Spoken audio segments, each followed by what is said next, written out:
Hi guys, welcome back to the channel. Today I'm creating a nail that is based on Kintsugi, and if you don't know what that is, it is a Japanese technique for when pottery breaks. Rather than just throwing it away, they glue it back together, but all of the cracks they infuse with gold flecks, whether it's like a gold powder or silver powder, so that it makes it really pretty and it actually makes a feature out of the broken bits. So I think that's really cute. So I'm starting with Snow White and just popping on 2 layers of this for the base of the nail. I just want it to be nice and opaque and flat, and we're going to do almost like a blue china plate kind of pattern on the background. I'm going to pop that into cure, and then I'm going to take some ultra matte coat and I'm going to put a layer of this on. I am going to be doing a lot of detail work, and I much prefer working on a matte background when I'm doing detail work because it doesn't slip and slide anywhere. So I'm just doing a nice even layer of this, and I'm going to pop that in the lamp to cure as well.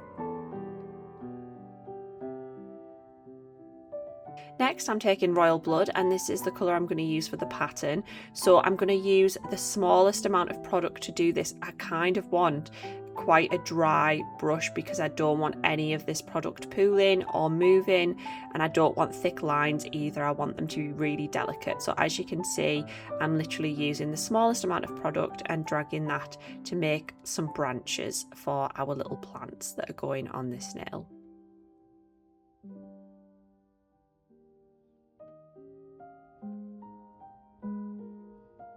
So I'm just going to mark where I want kind of like the stems that are going to have like leafy patterns on them. I'm just going to mark them on first, and then I'm just going in and adding in some little kind of leaf petal patterns on there too. So this is quite random. I'm literally just doing it where I think looks good. You can kind of do this anywhere. You can go in with a bit more of a plan for where you're going to put your broken lines. Like I was saying earlier, you're going to put gold lines on to enhance the broken bits. So you could plan that out first and decide which bits you want to have the patterns on and which direction and that kind of thing. But I just kind of left it up to my own devices of what I thought looked good in the moment. So like I say, I'm just going in and adding these leafy petal patterns wherever looks interesting.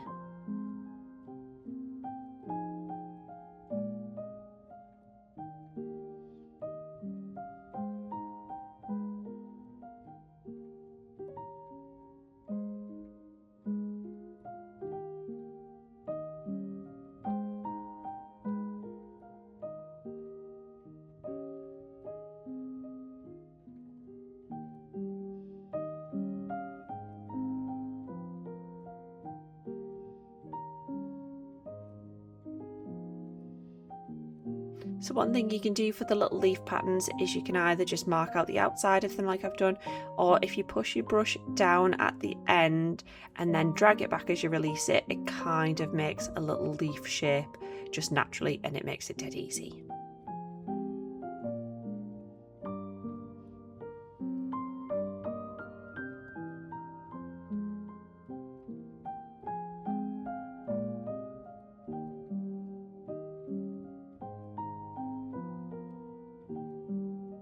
I'm going to pop that into cure. Then I'm taking gel top coat nail sealer, and I'm going to put a nice generous layer of this on the nail, and this is just for our chrome prep.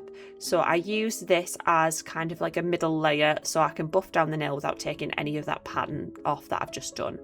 So I'm going to pop that into cure. Then I'm going to take one of our buffing blocks, and I like this buffing block, the white one, because it's not too harsh, so it's not too easy to kind of go through that middle layer that we've put on.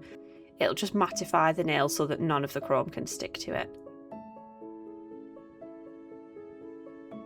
But like I say, make sure there's no shiny bits left on the nail because the chrome will stick to anything that's shiny on there. So I'm just going to dust that off because I don't want any of that excess dust on there. And then I'm going to take Serious Black, and I'm just kind of mapping out where these kind of break lines are going to be.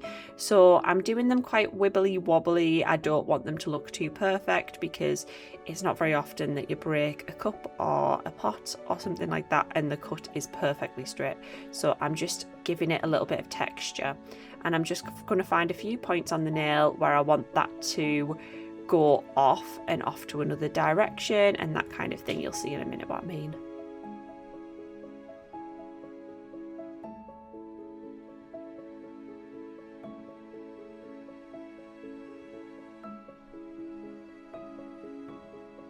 So I'm just going to pull it off to the bottom and just kind of in between those two patterns there. And I'm just going to do the same towards the left side of the nail as well.